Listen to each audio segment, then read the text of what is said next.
Wait.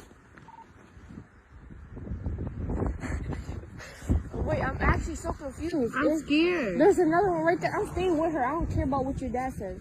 Y'all can go. Y'all can. You guys can keep going. No, I gotta stay with her. This is my sister. Your sister? Yes. We can't just leave her. It's my sister cousin. We're related. We're coming from school. We were literally all just playing in the yard. Okay, well, like I just said, you're just being detained right now, so you're not going to restrict someone in the car. I'm okay now. You gotta find us a picture of that thing. It's not you, you're good.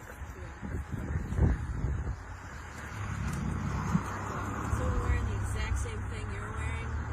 Just not just like They stole a what? car. Oh. They can't drive. What do you mean? Most kids can't drive and they're still out here stealing cars. That's a sixth grader. Yeah. I got 12-year-olds driving those kids on nice. Oh. Was it He yellow probably car? got Angela. No, it wasn't yellow. What color was it?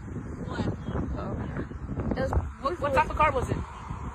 it was like a Kia. Bro, it was one of them Kia boys. Kia girl. Brain Academy. Brighton Academy? Yeah. Yeah, that's cool right there. You guys got us. We got out of school at like 1, but we just but we decided to play in the yard. You guys mind just stepping back a little bit? Thank you.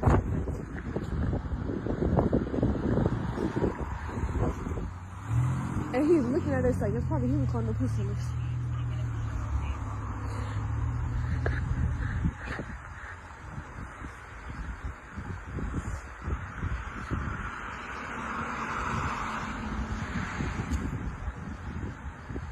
Hey, can you send me a picture?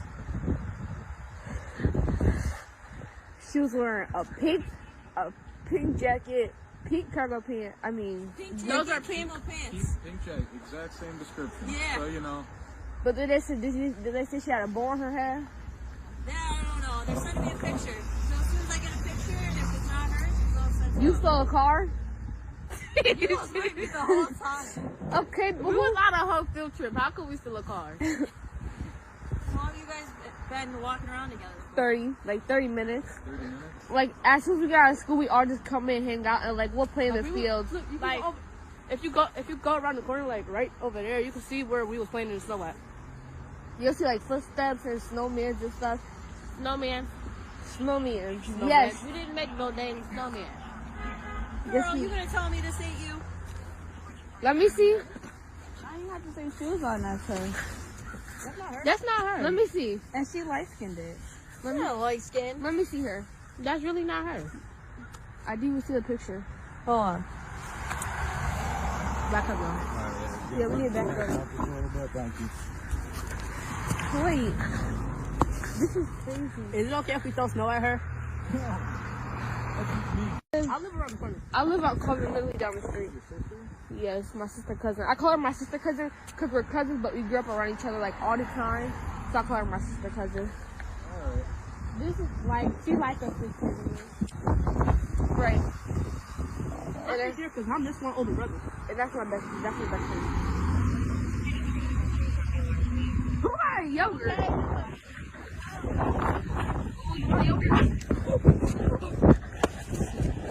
Okay, guys, you need to back up.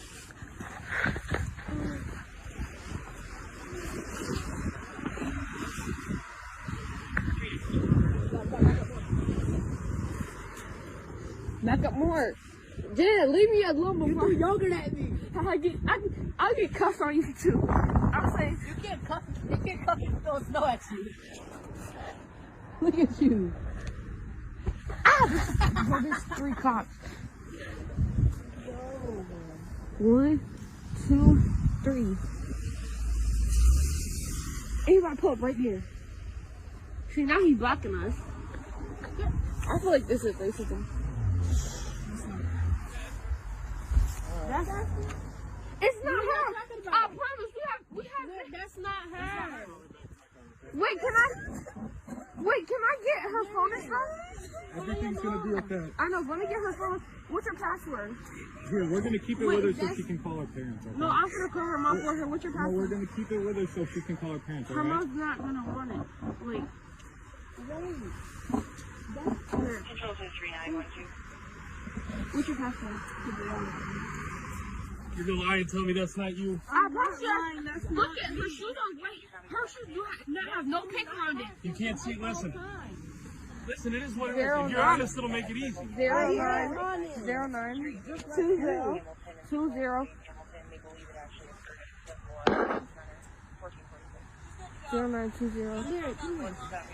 It's not her. See, always trying to lie. Alright, I'm gonna undo your handcuffs now, okay? I'm gonna grab your backpack forward. This is crazy. This is okay, Lyric. Like, this is really, like, crazy. Like, this is so crazy. I mean, I'm sorry. You can see how they could match that. I don't. The braids are way longer. That's two different heights. Y'all can see that she has pink shoes. The other girl had white shoes on, they were probably Air Forces. Come here. Oh, you want to call your mom? Here. Let's go. You guys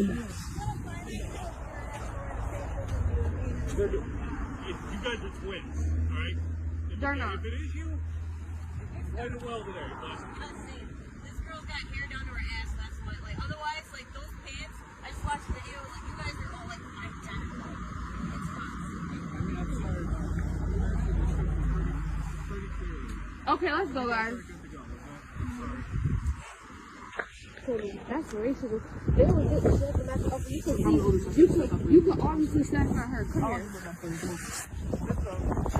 Cause they say that's racism. Cause the obviously that we just put it out. Mad things that did not match her description.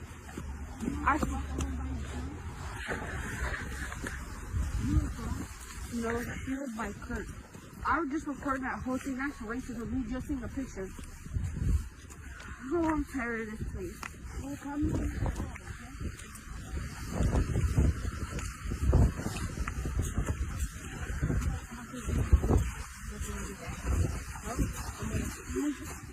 He was gonna show this news about, like, SMD, bro. A sheriff's office in New York stated that it's changing its policy on detaining children after a video of an 11-year-old black girl crying while in handcuffs was shared widely online. The girl was detained by Syracuse in a case of mistaken identity.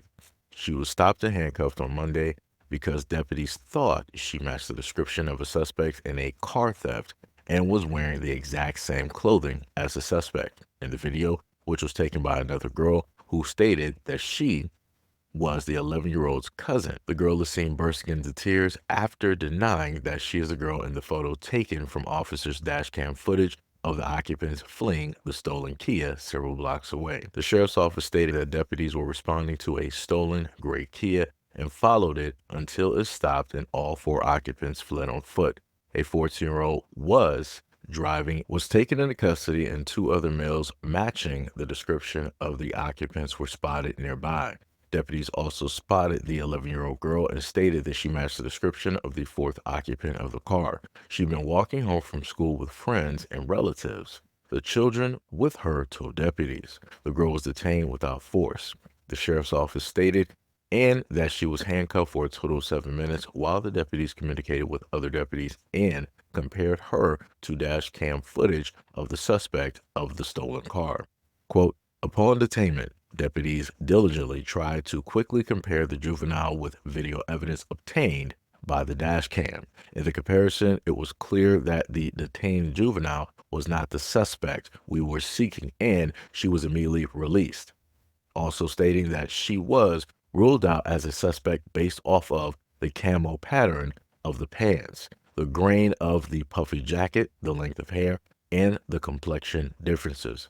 The girl was then released, and the sheriff's office stated that the deputies' actions were lawful and reasonable because of the girl's proximity to the alleged crime and matching the description. The sheriff's office also stated that they are discussing the incident with the girl's mother and hearing her concerns. The officers will contact any minor's parents or guardians when they are detained for criminal investigation purposes, no matter how brief the encounter is. Previously, its policy was to only contact parents when arresting a child. All right, so I just want to get a few things clear. Number one, I've told a lot of people, specifically in the Black community, no matter how individual you think that you are, no matter how individual you think that your kids may be, just because you put them in a certain area, you put them away from certain people, doesn't mean that somehow, some way, they aren't going to get pinned or blamed for something they had zero to do with. And through that 7 minutes, you were able to witness and hear just that. Due to the fact that she, quote unquote, had the skin complexion, she, quote unquote, had the matching hair, she, quote unquote, had the matching jacket and the pants. All of these things, supernaturally, ensembles. A 14-year-old was wearing the exact same thing as an 11-year-old. The other thing I want to state is that sooner or later, as I've always stated, these things will hit your doorstep. Either you'll be there or you won't. Somehow, some way, it will happen. Again, as you were able to see directly in this video. The other thing that I want to point out is the fact that the police knew already who the person was, what she looked like. They didn't want to listen. They didn't need the picture. They already knew because they already studied and watched the dash cam. They just wanted to hurry up and catch somebody to make it seem like they were good old boys and they did what it is that they were supposed to do so they can hurry up and be in line for the next promotion and, pad all of their other types of catches that they've made so far. You had the other young individual there, but look at the picture, clearly state that's not her. Look at the hair, everything, including the bow, not her. Look at the length, not her. Look at the skin complexion, not her. Look at the height, not her. Look at the pants, not her. Look at the shoes, of which the young girl even identified and told them the brand of those shoes, not her. They still didn't want to listen. You even heard one of the female cop that was there. She was trying to be all nice. Now notice the nice voice that they were trying to use, right? To try to coerce them into admitting to a crime of which they did not commit, because that was the whole goal. That's why they're being so nice. That's why they're being so patient. That's why they're allowing them within the vicinity. The other thing I want to point out too, which the kids had their head on the swivel. They were like, hey, those cops are trying to box us in, because they noticed further down the street as the cops rolled up, they decided to park about a good 15 plus feet away right behind them, right? And they proceeded to walk up slowly, not rush up, walk up slowly so that they could start to have some type of a perimeter, because they viewed and looked at all of them as suspects, even though they weren't, right? So while all of this is being explained, you hear the female cops say that, oh, you want to sit up there and tell me like this ain't you? And there's kids your age sitting up there taking cars and yada, yada, yada, trying to make it seem like this is just the 100% normal. Every single time, there's always these kids out here still in these cars. No, it's not, because I can promise you it ain't kids that's running these chop shops, that's still in these cars, that's still in these hoods, these parts to these Hellcats and all these other types of things directly out here. It's not kids doing it, right? These are grown adults, grown individuals from city to city, state to state, across the United States, who are doing this, running these multi-million-dollar illegal schemes, robbing people. And then the other cop, he wanted to say at the last minute, he was like, hey, well, already got you, basically saying this, already got you in handcuffs. It is what it is. Just admit to what it is that you did, and I can make this a lot easier. What does that even mean? What does that even mean? And people have to understand, and this is the main thing that I've tried to tell a lot of Black people directly out here. You have to teach your kids how to be smart. You have to teach them how to be smart, because a lot of these cops will play directly on the fact that they're kids, that they don't know this or that. And a lot of times, 99.9% of the times, a lot of parents don't teach their kids anything when it is that a specific incident like this will happen. They don't teach them how to speak. They don't teach them how to talk, how to conduct themselves, to make sure that they are recording or somebody nearby is recording, and all these other types of things. This is why a lot of times we happen to see a lot of the kids get angry. They get emotional. And that's what the cops want them to do. They want them to get angry. They want them to get emotional, because then they feel like, see, I got you. You're getting angry and emotional because you know that you did something, and now it's finally caught up to you because I'm here and you're in handcuffs. All you have to do is just admit to what it is that you did wrong, and this could be a whole lot easier. But realistically, that's far from the fact. They're crying and emotional because this is a situation where they are literally fearing for their lives, where psychologically they've been conditioned to see this over and over again. And in their minds, they're like, well, my life is pretty much done. It's only a matter of time that something is going to transpire, something is going to happen, because I've seen too many of my peers around my age have this common occurrence with cops, and it doesn't end up well. They either get brutalized or they end up losing their lives. Either which one of the two is more than likely going to happen. And this is why you were able to hear that young girl start crying when it specifically dealt with them saying that they were going to take her, I guess, to the jail or whatever. She was crying. She was getting emotional because she was afraid, because she knows in her heart of hearts she is not a criminal. She didn't commit any type of crime, that these strange people are going to take her, and she don't know what's going to happen. She don't know if she's going to see her friends again. She don't know if she's going to see her family again. She don't know what's going to happen. But like I said, this is America. This is how it has always been. And you'll have a lot of people that will decide to state that, oh, this happens all the time to other types of kids. It's not just black kids that have to deal with this. Everybody. And then you're going to have somebody bring up this anecdotal type of story. It was, oh, I'm a white man, and you know, when I was 11, I had the cops sit up there and stop me. But guess what? When they stopped me, I stayed right there because I was raised right, and my parents sat up there and taught me to just be truthful and be honest. And guess what? Nothing happened. No handcuffs, no arrest. Even the cops, they just sat up there and drove me home, right? They want to always bring up these type of narratives to try to make it seem like the cops aren't evil. The cops aren't bad. Like the cops are always for the people. This had nothing to do with color or anything like that. But they forget to admit the fact that, hey, when you were arrested back during that time, that cop 9 times out of 10 was Caucasian. You yourself, Caucasian. Your neighborhood, Caucasian. So like I said before, you already know what's going to happen, because chances are your family went to school directly with that cop. Your friends are probably next door neighbors with that cop, and so on and so on and so on. So yeah, nothing was going to happen to you. So again, your account means nothing, because again, you have the complexion for the protection, and that's it. And the only time that y'all want to bring up color is when you want to try to write away somebody else's experience that they had due to the fact of the color of their skin.